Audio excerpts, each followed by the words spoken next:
this talk before to YC as part of a sales bootcamp. I've never done it virtually, so this will be a first for me. But I think it'll be fun, and so I think we'll monitor the questions in chat, or I'm not sure how we do it. Do you have suggestions? Yeah, that's a great question. Actually, we do have Q&A open, and one thing I recommend is people, if you have questions, ask them in the Q&A box, and you can actually upvote other people's questions too. That will help us prioritize questions to answer. Perfect. So I'll keep an eye on those, and again, try to keep it conversational. So as we're talking about this and you do have questions, bring them up, and yeah, jump right in and get started. So let me get my screen shared here. All right, are we good to go? Can you guys see it? Yeah, we see your screen. Okay, perfect. So we're going to talk about outbound sales, and I'll also say, so I've invited Daniel Ahmadizadeh, the new CEO at Persist Iq. So he should be on the call here as well. And I think when we open it up to Q&A, he'll be another resource that can be helpful in answering questions and bring a different perspective in. So you get 2 for 1 today. But yeah, we'll jump right in on outbound. So first, what I'd love to do is just talk about what outbound really is. And to me, that's starting conversations with people who don't know you. And while we think about this a lot in the sales context, it's actually relevant for many different parts of a business. And so obviously there's sales, but customer discovery. And so if you're early in developing a product, if you're early in the life cycle of the company, a lot of the techniques that we talk about are going to be just as applicable and important for customer discovery. It's something I've used at the early days of Persist Iq. We used it at Scratchpad, and honestly, to this day, we still use it. Recruiting, same principles. Fundraising, there's many more, just highlighted this way. So in terms of my background, Niles went over it already. I've hence moved on, and so spun Scratchpad out of Persist Iq, but was a CEO and co-founder of Persist Iq. And the quick backstory here is the reason we built Persist Iq was we needed it. So my co-founder and I at the time had actually built other software, and we were doing, we had an early version, we were trying to get customers. And at that point, I basically had a spreadsheet of about 2,000 prospects or leads I'd found, and I was emailing one off. That was just incredibly painful. I found some hack through a Thunderbird mail merge plugin where I could try to email more people, but then following up with people became challenging, and nothing really existed at the time. So that was the inspiration for us to build Persist Iq.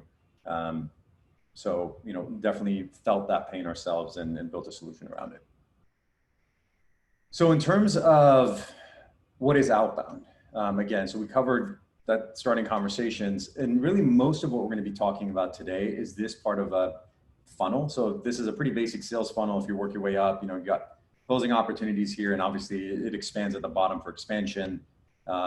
Here you have qualified opportunities, and you'll either get those opportunities through leads that come inbound, or you're generating them, reaching out to folks to, again, start those conversations, see if they're qualified, and then potentially pull into your sales funnel.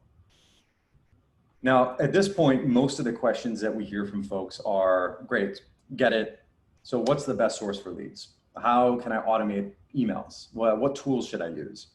And what we've learned through experience is that these are actually the wrong questions to be asking at first.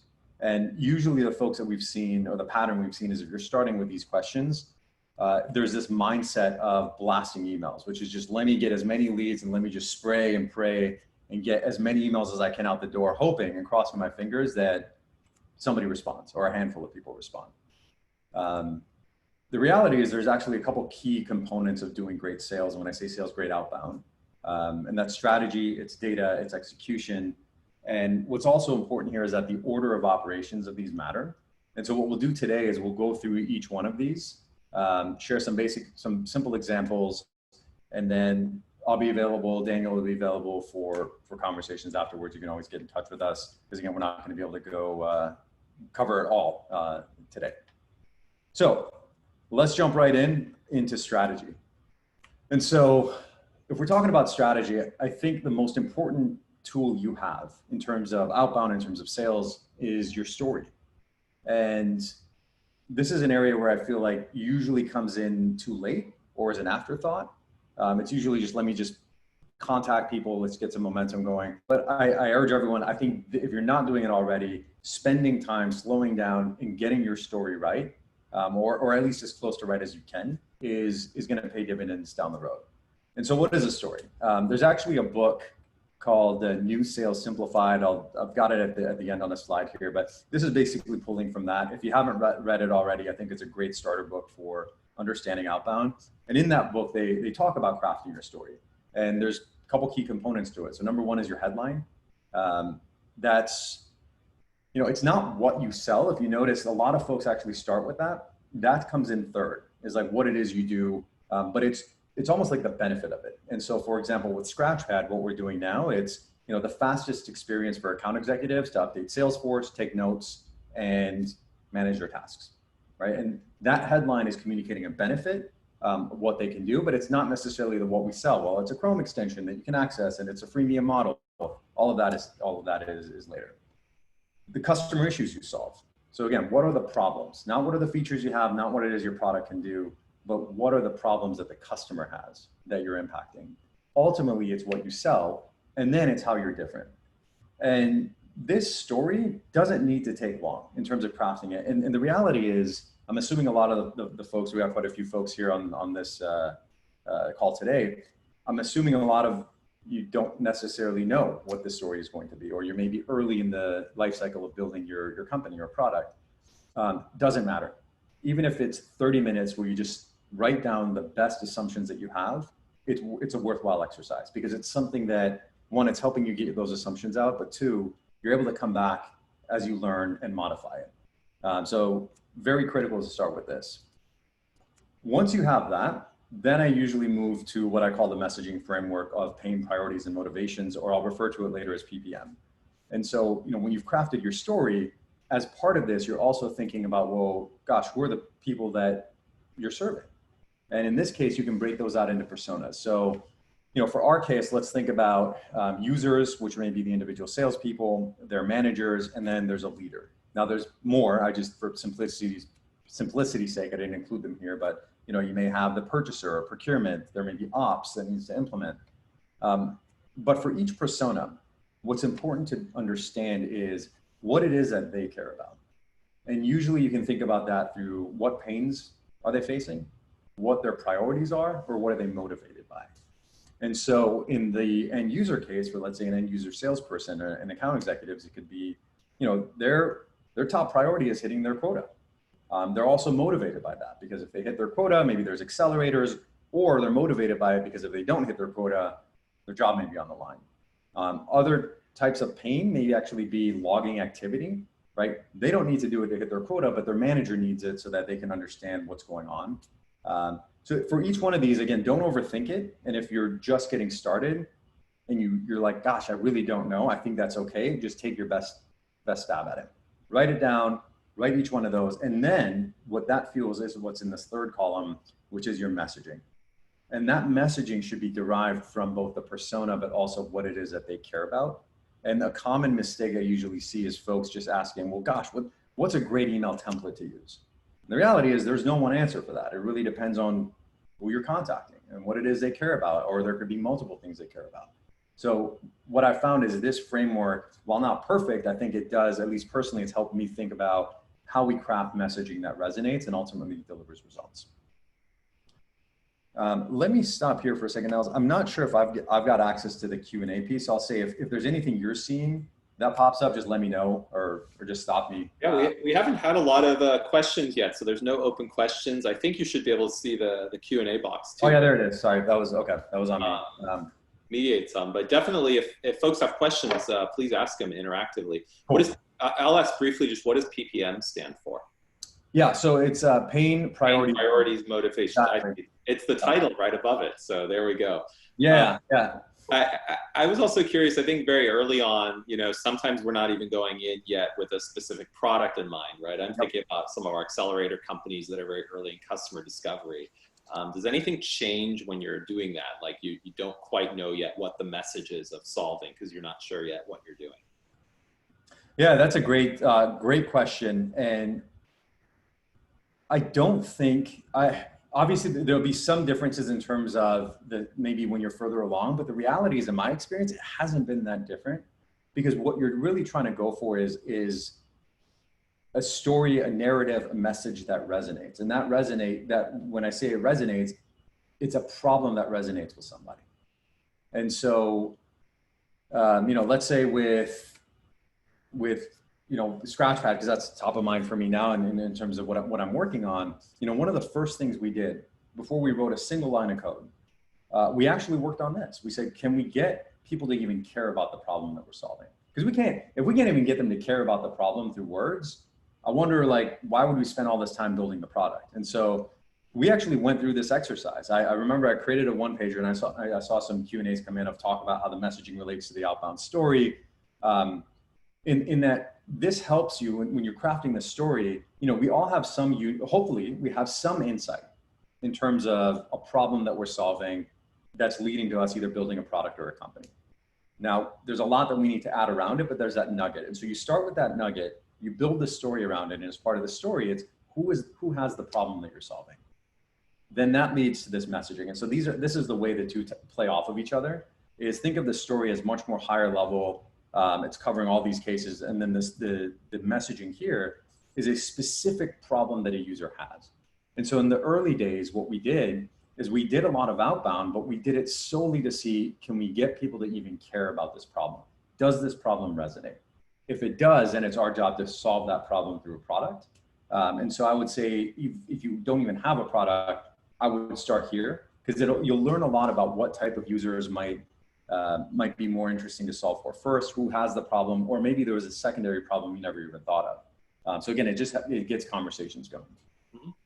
Did that answer the question? Questions? Yeah, I think it does. And there are a couple questions in the meantime come up in the Q&A, so that's good. I don't know if you see them there, but there's one that's, can you give us a sample of a story? And there's, how does messaging relate to the outbound story? Yeah, exactly. So think of the sales story as not just an outbound story. This is just your story. This is, and by the way, this can also help you with fundraising. It can help you with recruiting.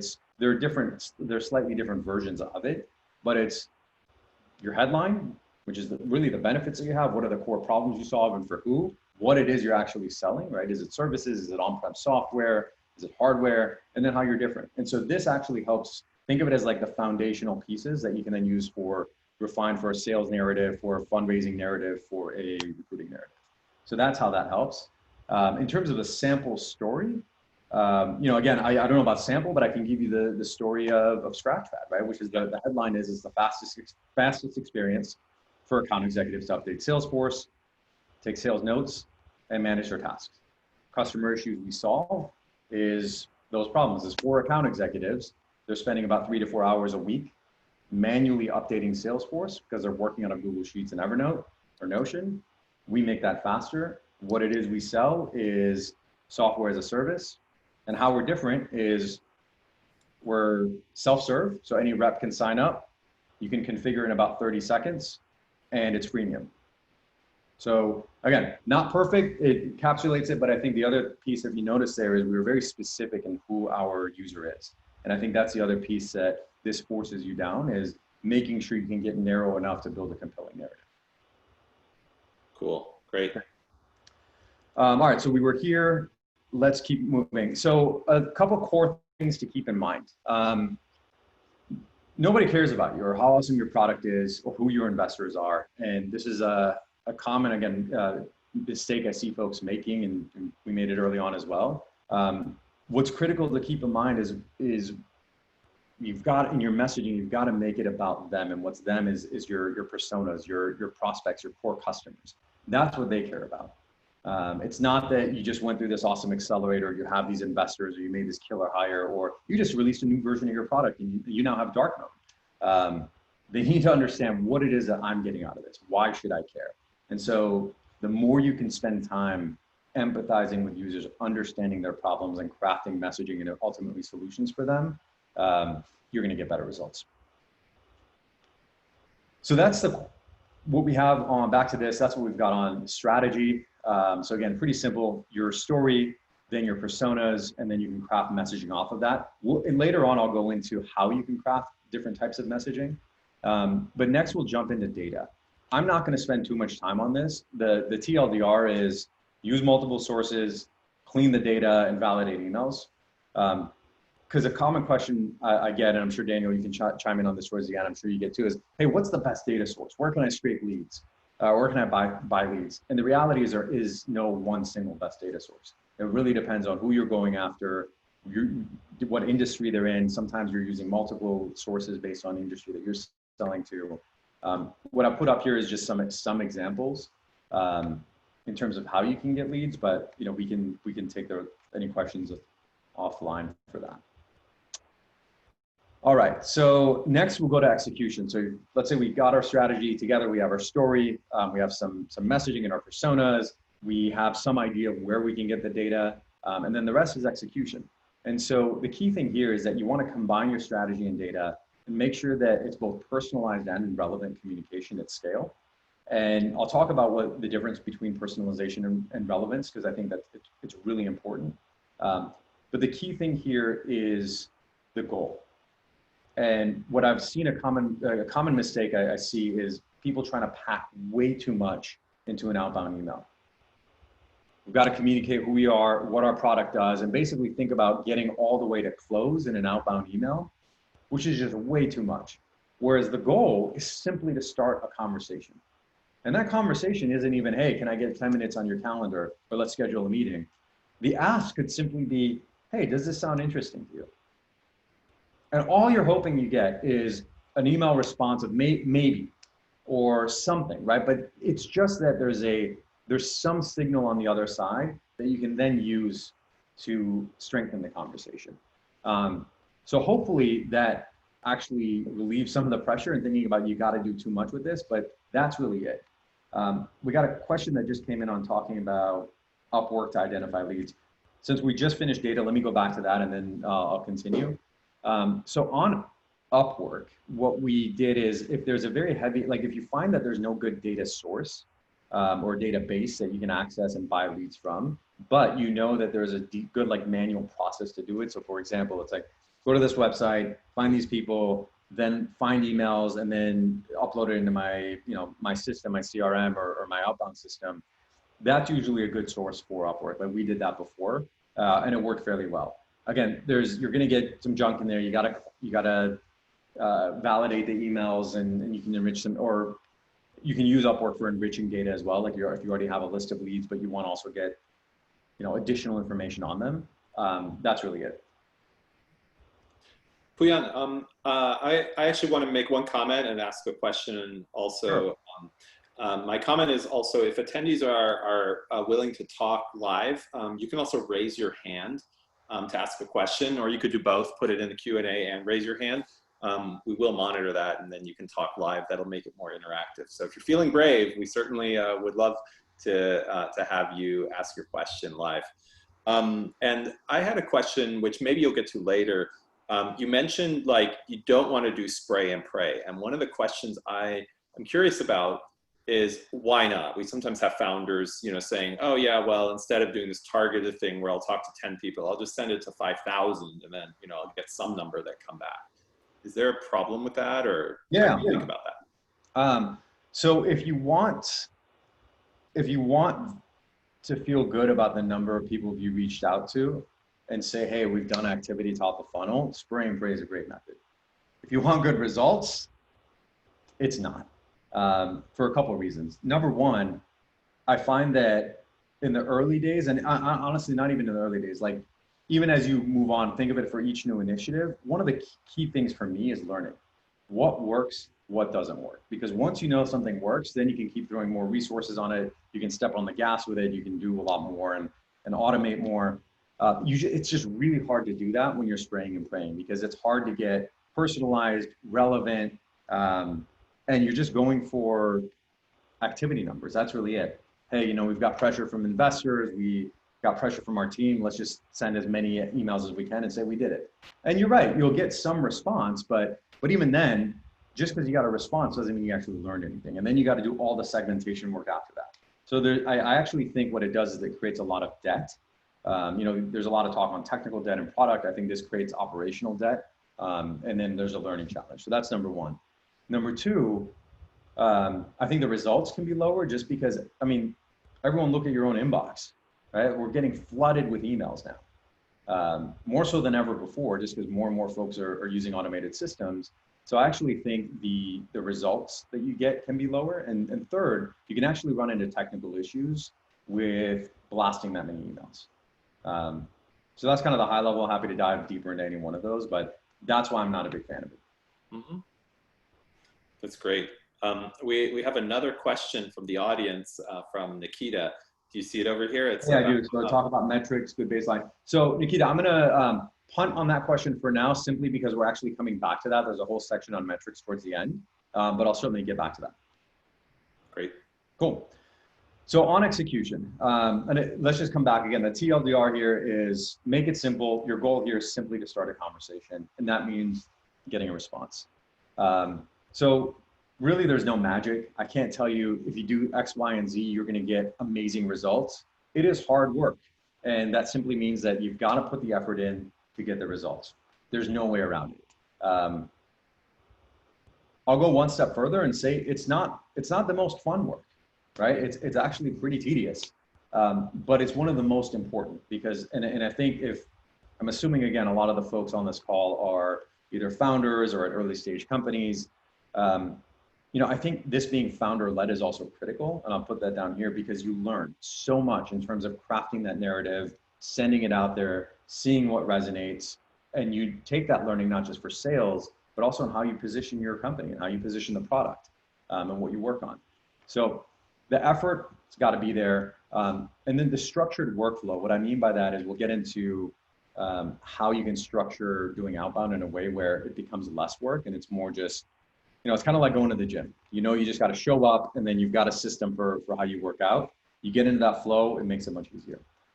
The second piece on execution is I think taking more of a human approach, whereas, before you had to make this trade-off on, gosh, do I go super personalized and craft every single email?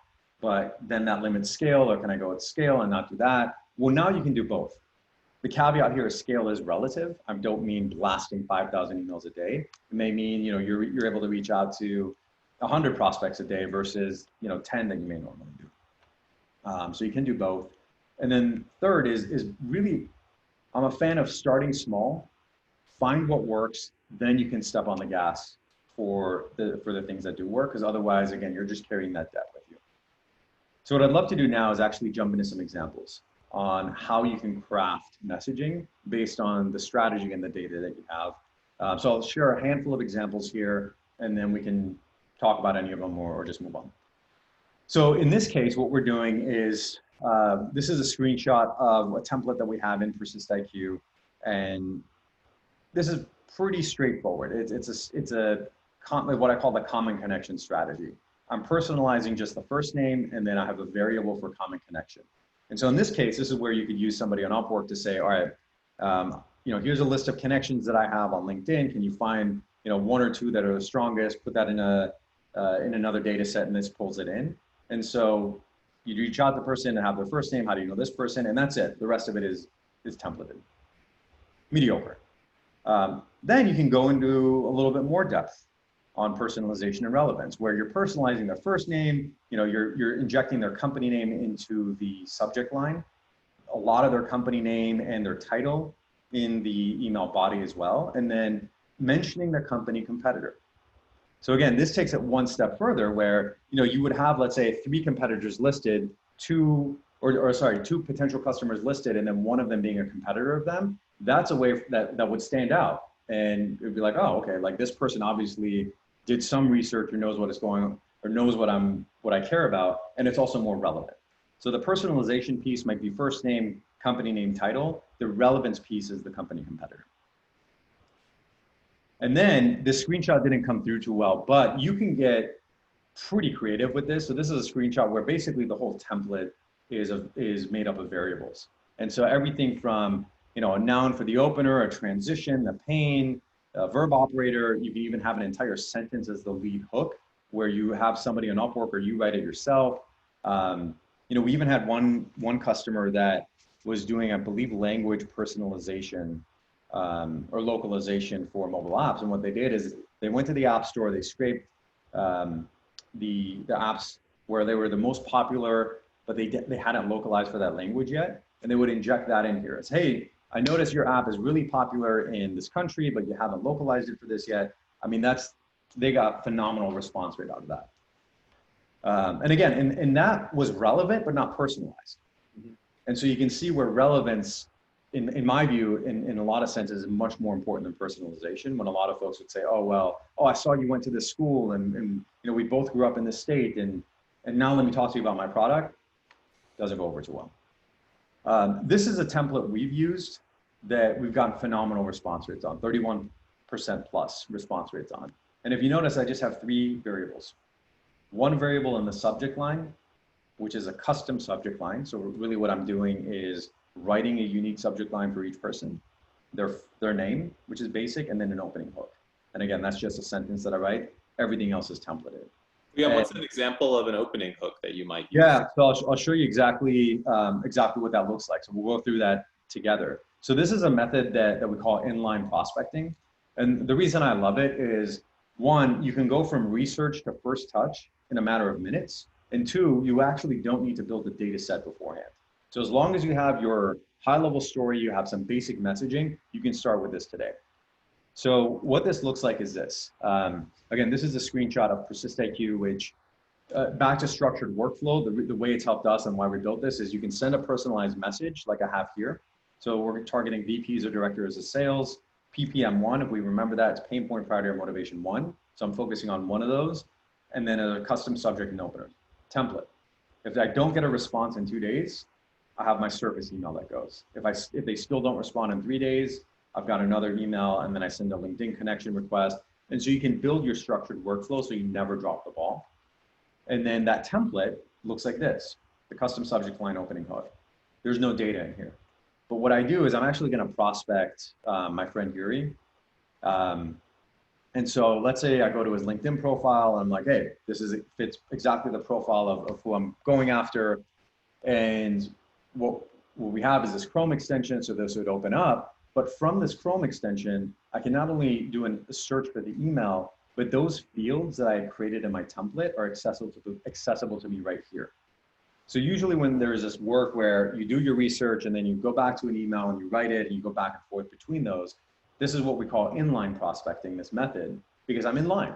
I'm on Yuri's LinkedIn profile page, and here I can see, all right, he studied at the University of Toronto and he was working on AeroFS. So in my custom subject line, that's what I'm gonna put, Toronto to AeroFS. So if you're Yuri and you get this email, it's probably gonna stand out because you recognize both of those. And the chances of you opening that email are significantly higher. And then that's where it gets pulled in here.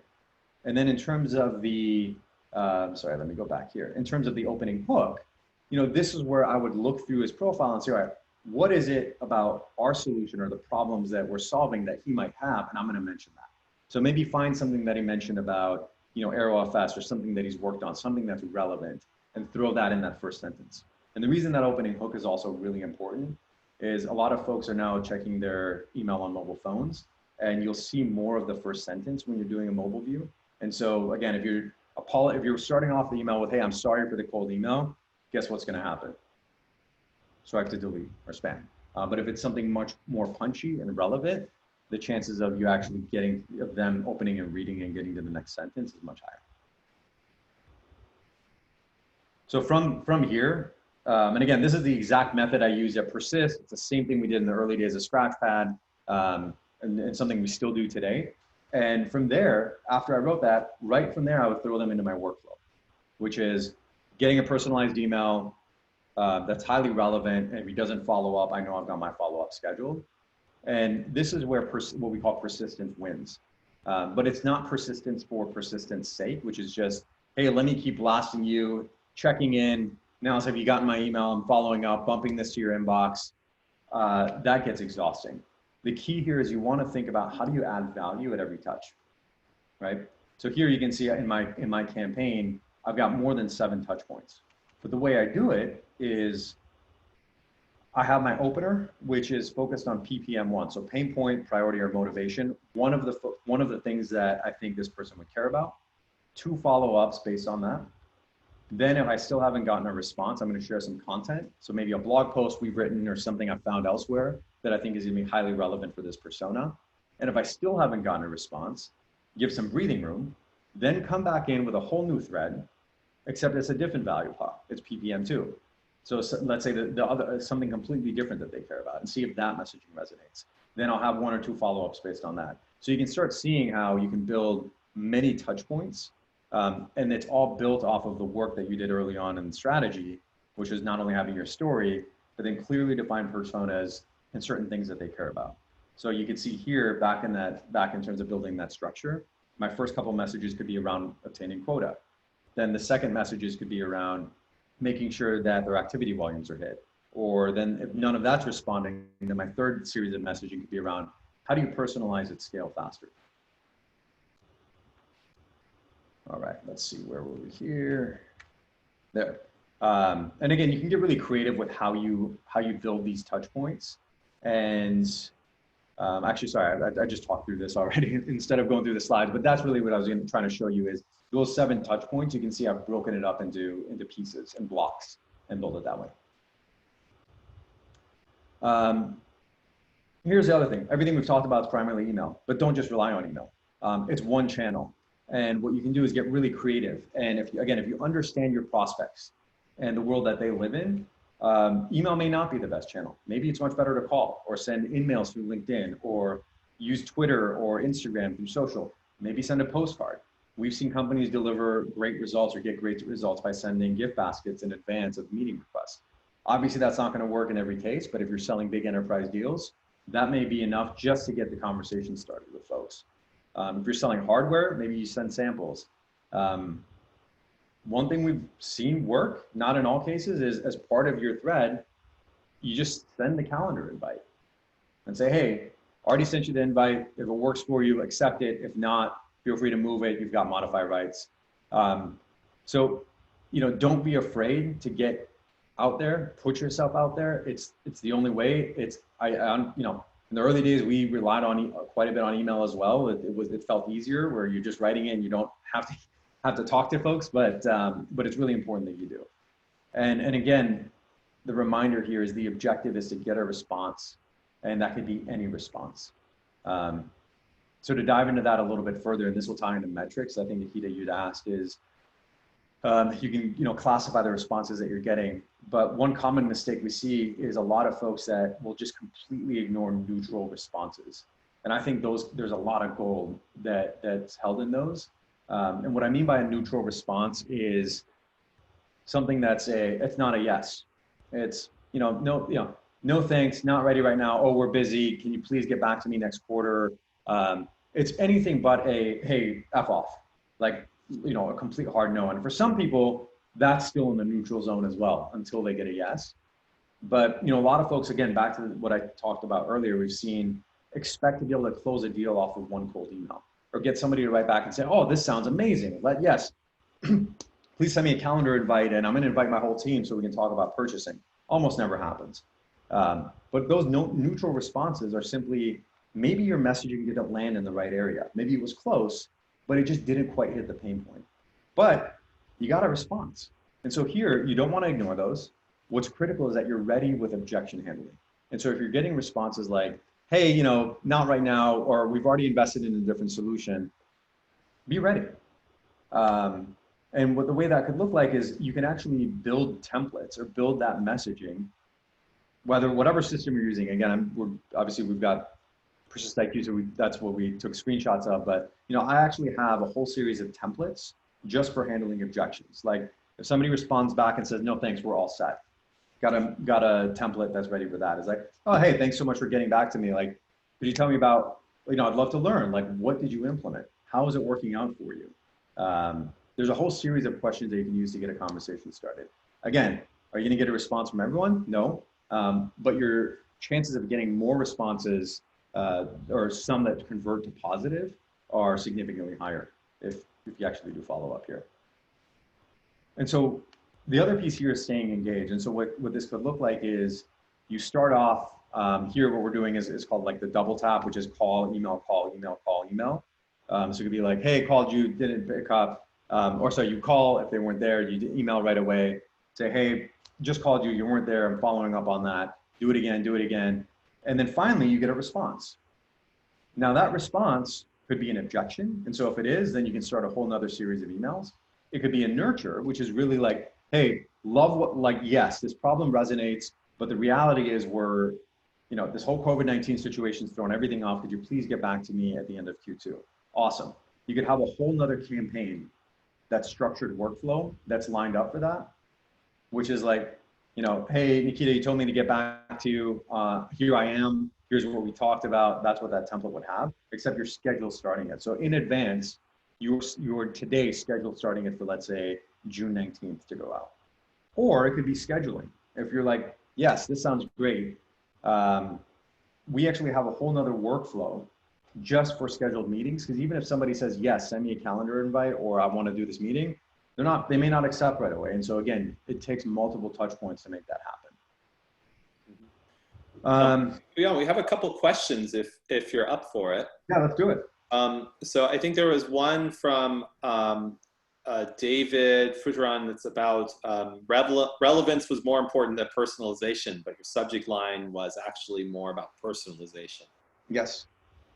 No, that's absolutely right. So I think it's in that example. So think about it this way. You have the subject line, you can only get so much in. And so if you can get something that's highly relevant in the subject line and that gets them to open, awesome, go for it. That's usually really hard to do, but if you can, that's the gold standard. I mean, you're talking about something that's a pain point for them to open it. In a lot of cases, what I found is the subject line is you just want something that gets them to open it.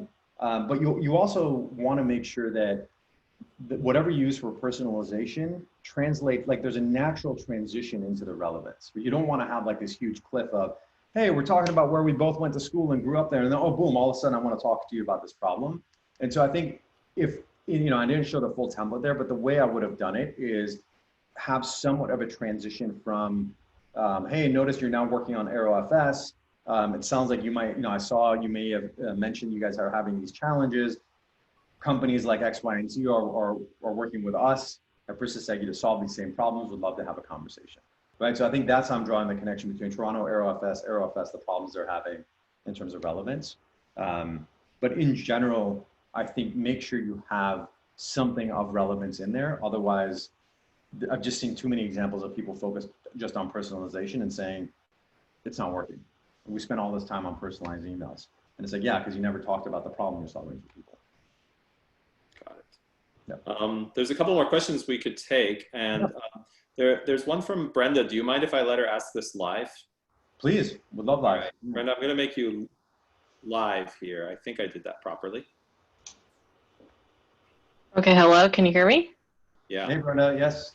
I don't know how to turn on video. I think you're okay. Just go with audio. Okay.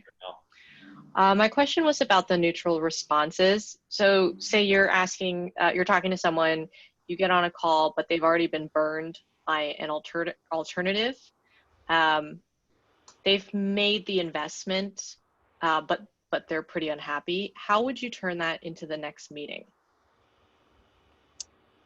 Good question. So you're saying they already purchased a solution that they're unhappy with? Recently, yes. So they've made an investment recently. Yeah. They're unhappy with it, but number one, they feel a little bit burned by that previous investment, and number two, there may be other complications, like maybe they're locked in.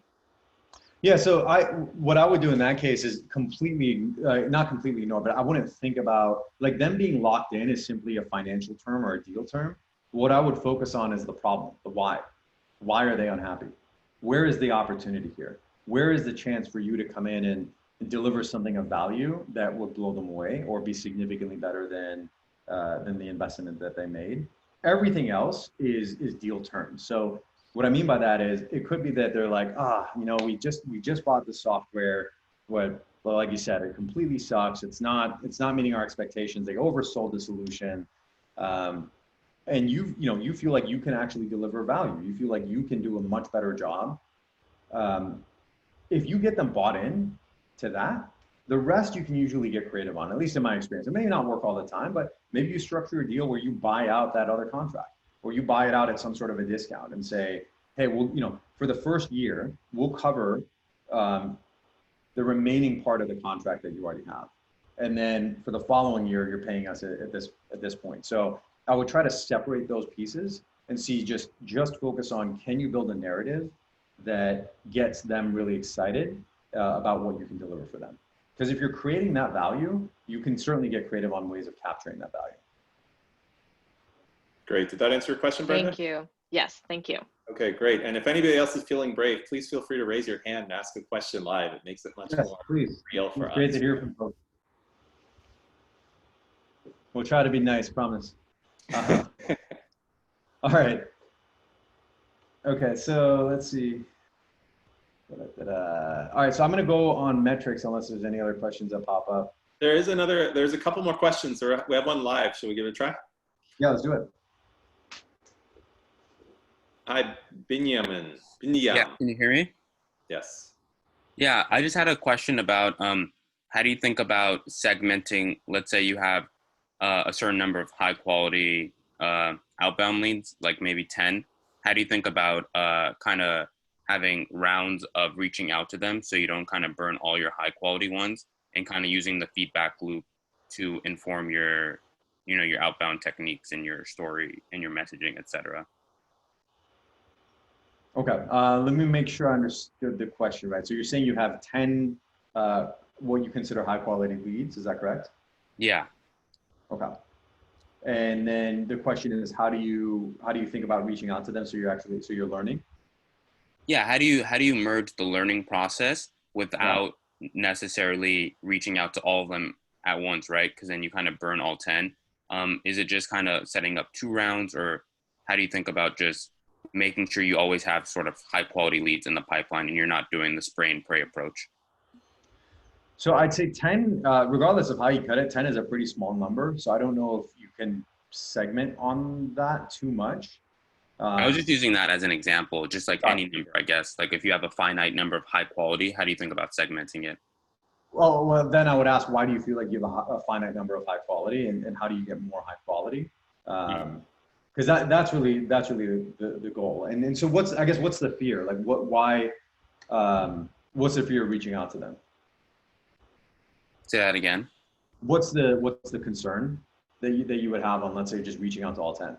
It's exactly what you've been talking about, right? Like building the narrative.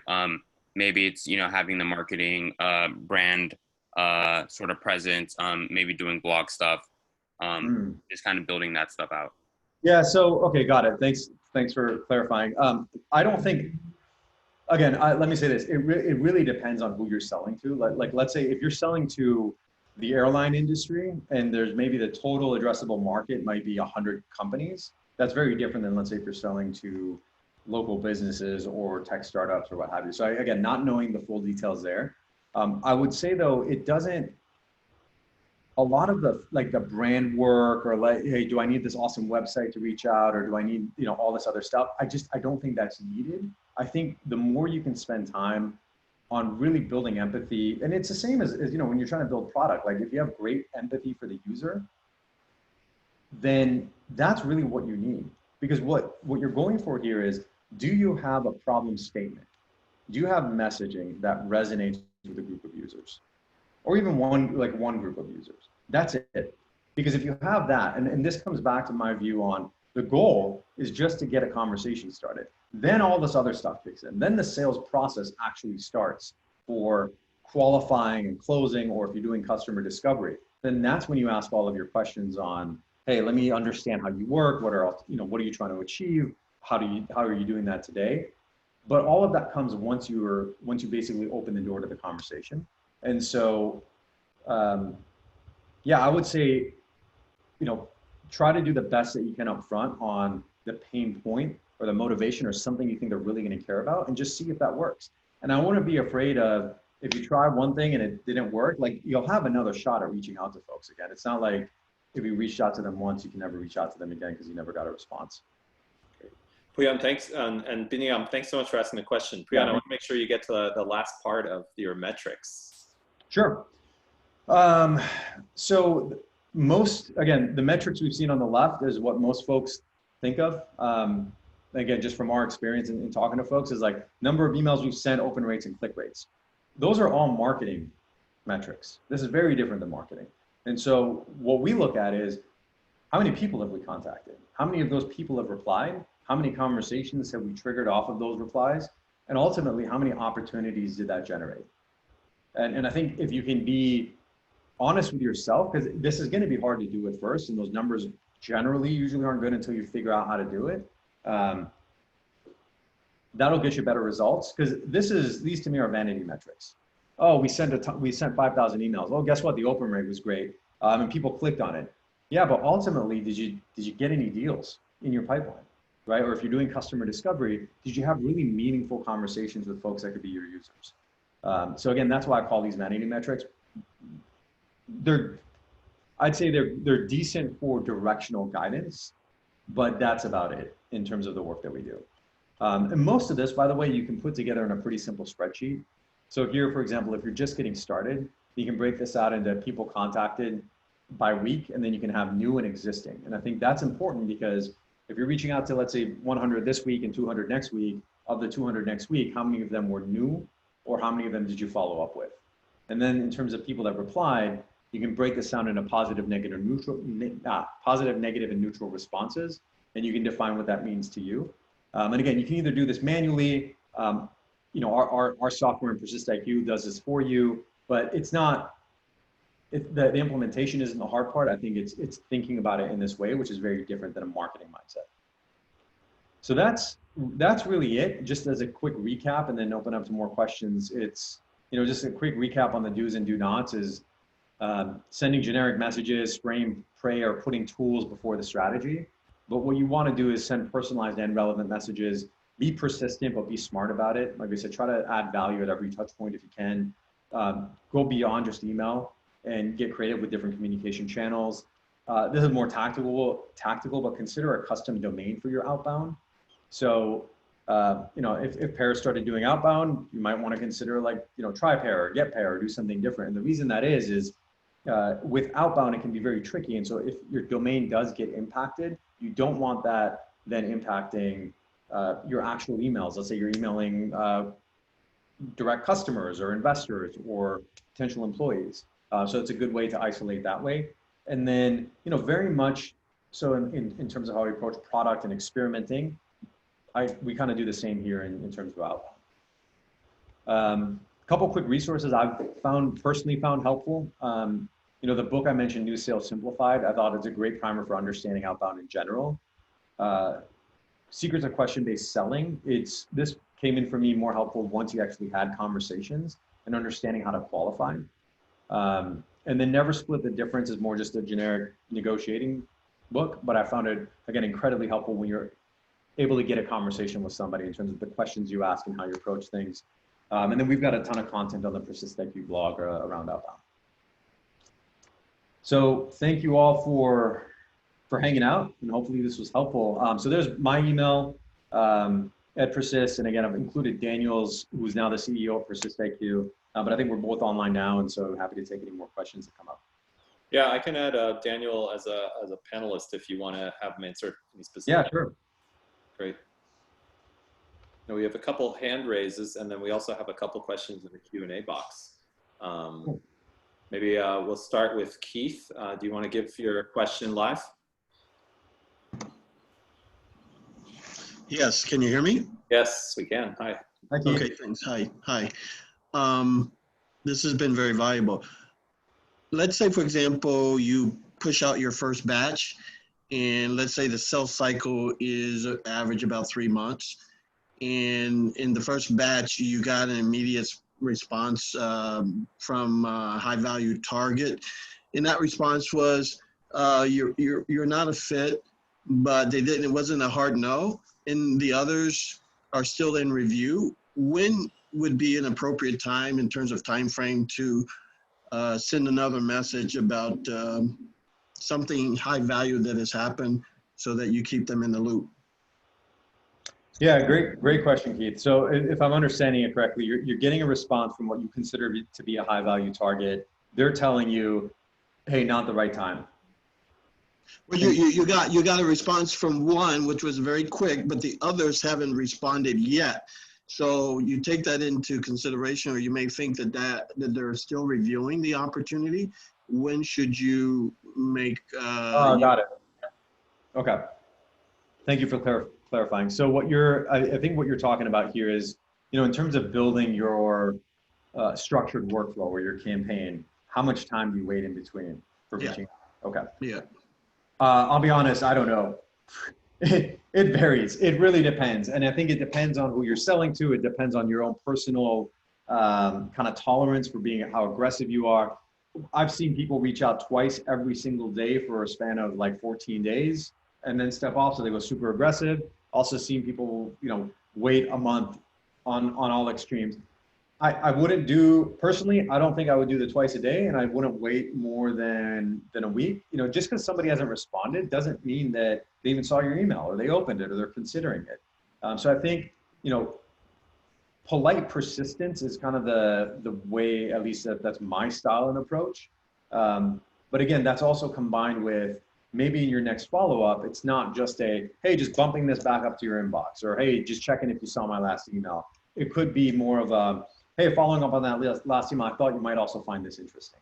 And that could be either a piece you wrote or, some industry, an article that you found in the industry that's really, again, relevant to the problem. And so that could just be a good way to keep that conversation. Well, it's not really a conversation. Keep the momentum going until you get a response. Thank you. Keith, thanks so much for the question. Pouyan, maybe we should answer Nikita's question from the Q&A box about metrics that are good baselines. Yes, my apologies, Nikita. I talked about metrics, but not this one exactly. So the question is, what are good baselines to look for if your message resonates? Example, out of 100 reach outs, X respond. For early stage startups, what are some benchmarks? The reality is I don't think it matters whether you're early stage, late stage, any of that. I think it's more around who you're selling to and what that industry is. So for example, if you're emailing small restaurants, that's going to be very different than emailing IT folks or marketing people. I have not seen, to this day, and I've been in the space for a long time, any good numbers on benchmarks. They're all across the board because you'll see there's a ton of folks out there that'll write blog posts and, we got this awesome response rate or we did this.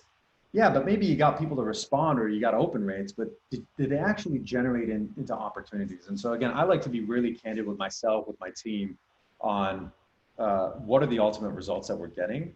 But I would say this, let's say if you reach out to 100 people and you got 10 super high quality responses, I think that'd be pretty awesome, right? Because then that's a good starting point where you can all right, maybe we need to tweak and refine it so we get a little bit more people to respond, or maybe we didn't do a good enough job on the targeting in the first place. Those 100 are actually multiple segments that we grouped into one. So I would actually, if you're reaching out to, I'd say like several hundred and you're not getting any at first, that's a problem. Or if your open rates are like sub 6%, sub 10%, really, that directional problem. So again, I can kind of give guidance on extremes, but early on, I would actually go for, and since you mentioned early stage startups, I'm focusing on that, is I would focus less on, hey, are we at like 10% or 20% or 30%? And I would focus more on, are you getting the right number of qualified conversations? And how much effort did you have to put get those results? Because once you do that, then you can tweak the dials on the top and see where you can get. Just one thing to add on this. Hi, everyone. I'm Daniel. Thanks for having me as well. Daniel, thanks for coming. Yeah, for sure. To add to what Pouyan just mentioned and also build on Keith's question, you of course want any replies, as Pouyan mentioned, right? Whether it's positive, neutral, or negative, to understand what to do with that prospect. But if you've noticed that you sent an email and they haven't responded after a few days, you could also take a look at how many times they opened that email. So softwares like Persist Iq allow you to see, well, is there any sort of intent? If there's a difference between someone who opens your email once and someone who opens your email 8 times, right? Why are they opening it several times? So you want to unpack that, whether that's you now give them a call or reach out to them on LinkedIn or send them an email outside of that campaign. So So my recommendation would be not to just look at your open rates and your reply rates, ultimately, as Pouyan mentioned, conversations that are being booked, but also dig into that a little bit more. How many times are they opening that email, and try to better understand that intent. Great point, Daniel. Thank you. Pouyan, how much time do we have? We definitely have some more questions we could go through. Yeah, I can stay on probably another 5 minutes. Okay. Great. Well, again, for anyone that we didn't get to, there's my email's here, Daniel's here, and I don't know if Daniel, if you got more time, you can stay on too. I'm good for 5 too. Yeah, let's. Why don't we end it at 5? And it sounds like they can send you an email as well with questions, Yep. which of course is greatly appreciated. Why don't we let Saman, he's had his hand raised for a while, ask a question real quick, and then we also pick 1 or 2 from the Q&A. Saman, you're live and you need to unmute yourself, and please be relatively brief. Hello, can you hear me? We can hear you. Hi. Pouyan, do you think it's a good idea to create a sales page on your website with a VSL and some information and link it to that email? Or is it better to keep it simple and short, limited to that story and PPM, and try to get them on the call and discuss this information there? It depends. So, and the reason I say it depends is I'm a huge fan of just keeping things simple. And so I think if you're going for the email, you want to focus on the PPM, really like a problem that resonates with them. But that doesn't mean that maybe in the, lower down in the email, like in your signature line, you can actually have, hey, like if you want to learn more about the problem, here's our deck, or here is a quick video that I'm talking about. What I would avoid is leading with that. And that's where I've seen a lot of startups do this, is the first thing they talk about is, here's what we do, and here's how we're awesome, and check out our product demo, and never even talk about the problem they're solving or who it's for. So I think, get a feel for what that's like, because if it's making a better experience for the prospect, where if it resonates with them, they can learn more. Like we did that in the early days of Scratchpad. We found messaging that resonated, and then in that, we just included a short video. And then what we learned is the combo of that helped those conversations be much further up the curve when we actually got on the call. Makes a lot of sense. Thank you. And thank you for the question. I'm going to disable talking here. And Pouyan, do you want to pick 1 or 2 more, and Daniel, that are in the open Q&A box, and see if there's... Yeah. I think Reza is asking it's a relevant question we've heard over and over. Who would you reach out to first? User, manager, or leader? I actually think you don't have to make that choice. You can reach out to all at the same time. And what you're talking about here, Reza, is actually really important, which is how do you go multi-threaded inside of an organization? And so it doesn't have to be this linear process where I first reach out to these people, then this person, then that person. Reach out to all. Now, that said, don't reach out to everyone at a company with the same exact messaging. I've literally seen somebody do that. Same email template, went to 120 people at the same company, massive company. These emails get shared. They have filters that'll look for this stuff and block it off. But again, make sure you've got unique messaging or relevant messaging for each persona. But there's no reason why you wouldn't reach out. At least I can see that you wouldn't reach out both top and middle and low. It goes back to what Pouyan was mentioning earlier, Reza, around having a clear problem that resonates with somebody, right? So if you have clarity around what that problem is for each of those personas that you mentioned, then like Pouyan said, do that outreach and let the data speak for itself, and see who in particular your messaging resonates more with. And that was one of the key things, Pouyan, of what you were mentioning in terms of your story for Scratchpad. What was key was that account executive piece, right? It's that clarity around who it is that you're targeting. And when we're talking about relevant messaging, this goes back to the previous question around, do you include your sales deck? One of the reasons why you shouldn't necessarily lead with that is it might not be, your generic sales deck may not be relevant to that specific person. It might cover marketing, sales, and customer service, where that person might only care about marketing qualified leads. They might be in marketing. So that's also another component of relevancy, is for that particular persona that you're reaching out to. Yep. Cool. Hey guys, I think given the time limit, I think we're going to have to wrap it up here. But I do appreciate that you guys came first off. Very important. So thank you so much for coming today.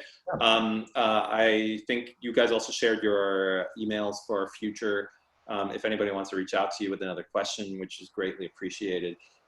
So thanks for coming, and everybody for attending today. Thank you for coming. Join us next week for a talk by Nikhil Singhal. He's a VP of product at Facebook. He was also the chief product officer at Credit Karma, and he's going to talk about what makes a world-class product, how to approach product market fit, and how to test product ideas in the early stage. So again, Pouyan, Daniel, thank you guys so much for being here today. This was really great.